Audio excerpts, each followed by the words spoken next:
ಇವತ್ತಿನ ಕಾರ್ಯಕ್ರಮ ಮಡಿವಾಳ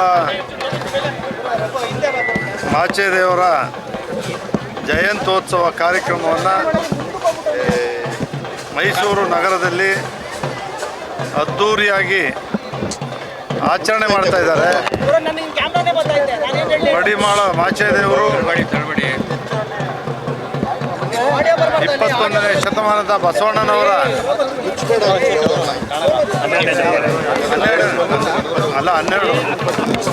12ನೇ ಶತಮಾನದಲ್ಲಿ ಬಸವಣ್ಣನವರ ಅನುಯಾಯಿಗಳಾಗಿದ್ದು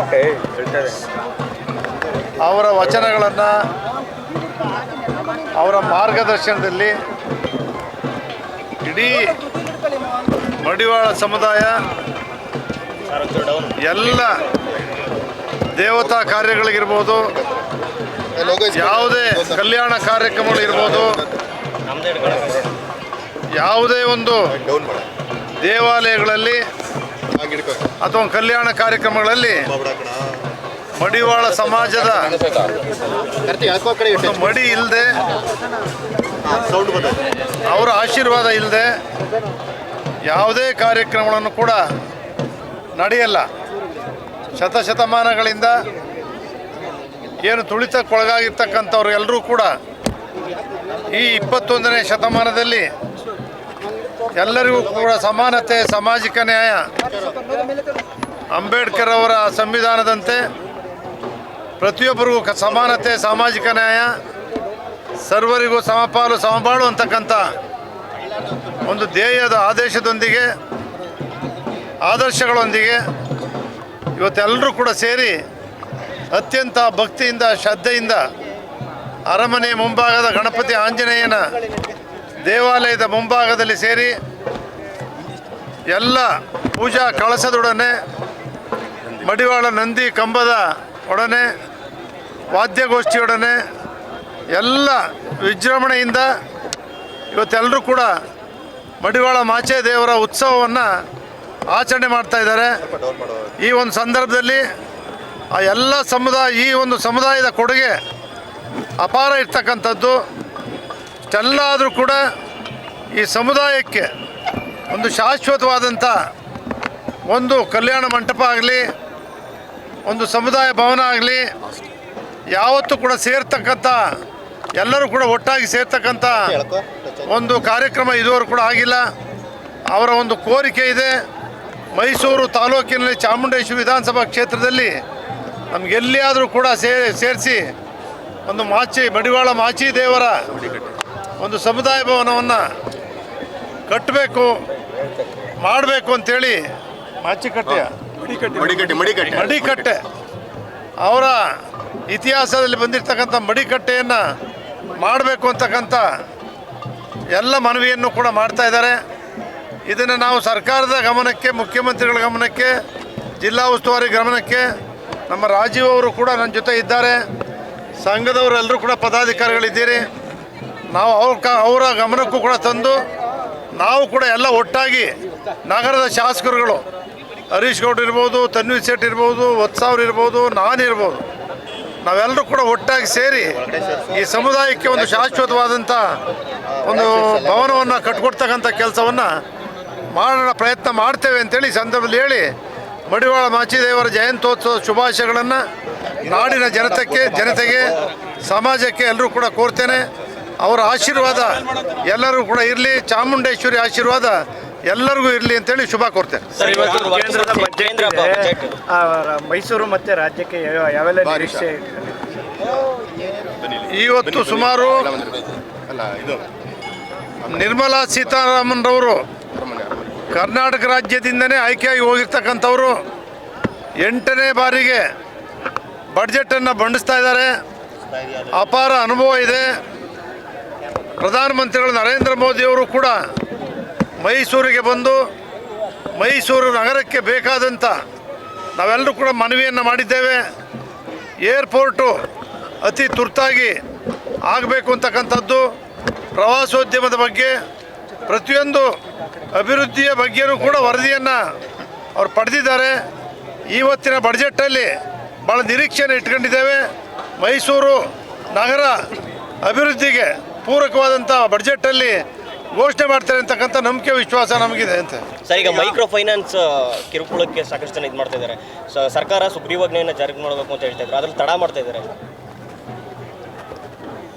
ಮೈಕ್ರೋ ಫೈನಾನ್ಸು ಅದು ಒಂಥರ ಈ ಕೊರೋನಾ ಥರ ಹರಡ್ಬಿಟ್ಟಿದೆ, ಎಲ್ಲ ಕಡೆ ಜಾಸ್ತಿ ಆಗಿದೆ.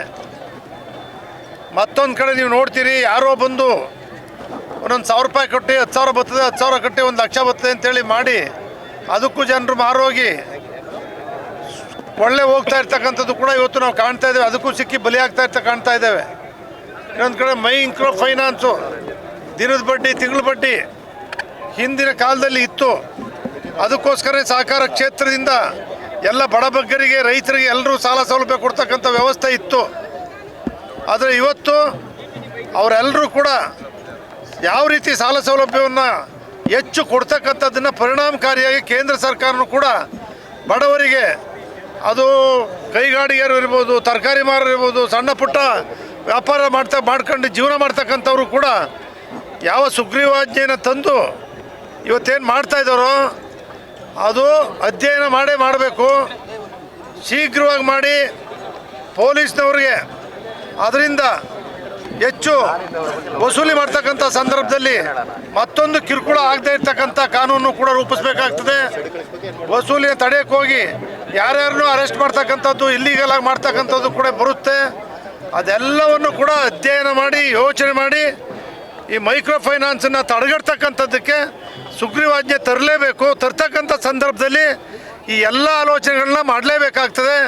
ಸುಗ್ರೀವಾಜ್ಞೆ ಒಳ್ಳೆ ಉದ್ದೇಶದಿಂದ ಏನು ತರ್ತಾರೆ ಅದು ದುರುಪಯೋಗ ಆಗ್ತಕ್ಕಂಥದ್ದನ್ನು ಕೂಡ ತಡಿಬೇಕಾಗ್ತದೆ. ನ್ಯಾಯಯುತವಾಗಿ ಮಾಡ್ತಕ್ಕಂಥವ್ರಿಗೆ ರಕ್ಷಣೆಯನ್ನು ಕೊಡಬೇಕಾಗ್ತದೆ.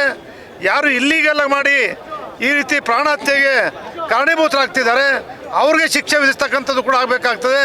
ಮತ್ತೊಂದು, ಬಡವರಿಗೆ ಯಾವುದೇ ನೆರವೇ ಇಲ್ಲದೆ ಈ ರೀತಿ ಬಡ್ಡಿಗೆ ಹೋಗ್ತಾ ಇದ್ದಾರೆ, ಅದಕ್ಕೆಲ್ಲ ರೀತಿಯ ಹಣದ ಸಾಲ ಸಹಾಯವನ್ನು ಸರ್ಕಾರ ಇರ್ಬೋದು, ಬ್ಯಾಂಕ್ಗಳಿರ್ಬೋದು ಕೊಡ್ತಕ್ಕಂಥದ್ದಕ್ಕೆ ಕಾರ್ಯಕ್ರಮಗಳನ್ನು ಕೂಡ ಜೊತೆಲೇ ರೂಪಿಸಬೇಕು ಅಂತೇಳಿ ನಾನು ಆಗ್ರಹಪೂರ್ವಕವಾಗಿ ಮನವಿ ಮಾಡ್ತೇನೆ. ಸರ್, ಈಗ ಮೂಢ ಅಕ್ರಮ ನಿವೇಶನಕ್ಕೆ ಸಂಬಂಧಪಟ್ಟಂತೆ ಸ್ನೇಹಮಯಿ ಕೃಷ್ಣವರು ನಿಮ್ಮೂರಿದ್ದವರು ಲೋಕಾಯುಕ್ತಕ್ಕೆ ದೂರು ಕೊಟ್ಟಿದ್ದಾರೆ. ಏನು ಸ್ನೇಹಮಯಿ ಕೃಷ್ಣ ಅವರು ಕೊಟ್ಟಿದ್ದಾರೆ, ಅದಕ್ಕೆ ಆ ರೈತರೇ ನಿಮ್ಮ ಟಿ ವಿಗೂ ಹೇಳಿದ್ದಾರೆ, ಪತ್ರಿಕೆಗೂ ಕೂಡ ಸ್ಟೇಟ್ಮೆಂಟ್ ಕೊಟ್ಟಿದ್ದಾರೆ. ನಮ್ಮ ಪಿತ್ರಾರ್ಜಿತವಾಗಿ ಬಂದಿರತಕ್ಕಂಥ ಆಸ್ತಿ ನಮ್ಮ ಸಂಬಂಧಿಕರು ಲೋಕೇಶ್ ಅವರು ಅವ್ರ ಮೂಲಕ ನಾವು ಮಾರಾಟ ಮಾಡಿದ್ದೀವಿ. ನಮ್ಗೆ ಹಣ ಸಂದೇಹ ಆಗಿದೆ. ಅದರಿಂದ ಏನು ಅನ್ಯಾಯ ಆಗಿಲ್ಲ. ಜಿ ಟಿ ದೇವೇಗೌಡರಿಗಾಗಲಿ ಹರೀಶ್ ಗೌಡ್ರಿಗಾಗಲಿ ಸಂಬಂಧ ಇಲ್ಲ ಅಂತಕ್ಕಂಥದ್ದನ್ನು ಅವರೇ ನೇರವಾಗಿ ಸ್ಪಷ್ಟಪಡಿಸಿದ್ದಾರೆ. ಇತ್ತೀಚಿನ ದಿನಗಳಲ್ಲಿ ಜಿ ಟಿ ದೇವೇಗೌಡರು ಸಹ ಟಾರ್ಗೆಟ್ ಆಗ್ತಾ ಇದ್ದಾರೆ ಮೂಢ ವಿಚಾರದಲ್ಲಿ ಅಂತ. ಜಿ ಟಿ ದೇವೇಗೌಡರನ್ನ ಈಗ ಮಾಡಿರೋರ್ದೆಲ್ಲ ಭಾಳ ಮಾಡಿರೋರ್ದೆಲ್ಲ ಅದೇನೋ ಪೇಪರಲ್ಲಿ ಬರ್ತಿಲ್ಲ, ಟಿ ವಿಲಿ ಬರ್ತಿಲ್ಲ. ಏನು ಮಾಡದೇ ಇರೋರ್ದು ಟಿ ವಿಲಿ ಓಡಾಡ್ತಾಯಿದೆ, ಯಾಕೆ ಓಡಾಡ್ತಿದೆ, ಹೆಂಗೆ ಅಂತ ಗೊತ್ತಿಲ್ಲ. ಅದೆಲ್ಲವೂ ಕೂಡ ಭಾಳ ಕೇಂದ್ರ ಸರ್ಕಾರ ಇಡಿಯಿಂದಲೇ ತನಿಖೆ ಮಾಡಿಸ್ತಾ ಇದ್ದಾರೆ. ರಾಜ್ಯ ಸರ್ಕಾರ ಆಯೋಗವನ್ನೇ ರಚನೆ ಮಾಡಿದೆ. ಮತ್ತೊಂದು ಕಡೆ ಲೋಕಾಯುಕ್ತ ಮಾಡ್ತಾಯಿದೆ. ಈ ರೀತಿ ಎಲ್ಲೂ ಕೂಡ ಯಾವ ಸಂಸ್ಥೆ ಮೇಲೂ ಕೂಡ ಇಷ್ಟೊಂದು ತನಿಖೆಗಳು ನಡೀತಾ ಇರಲಿಲ್ಲ. ನಾನು ಆಗ್ರಹಪಡಿಸಿದ್ದೀನಿ, ಅತಿ ಶೀಘ್ರವಾಗಿ ನ್ಯಾಯಯುತವಾದಂಥ ತನಿಖೆ ಆಗಬೇಕು. ಬಡವರಿಗೆ ಇವತ್ತೇನು ಇದರಿಂದ ಏನು ಅನಾಹುತ ಆಗ್ತಾ ಇದೆ, ನಗರಾಧಿ ಪ್ರಾಧಿಕಾರದ ಕಾರ್ಯಕ್ರಮಗಳು ನಿಂತೋಗಿದ್ದಾವೆ.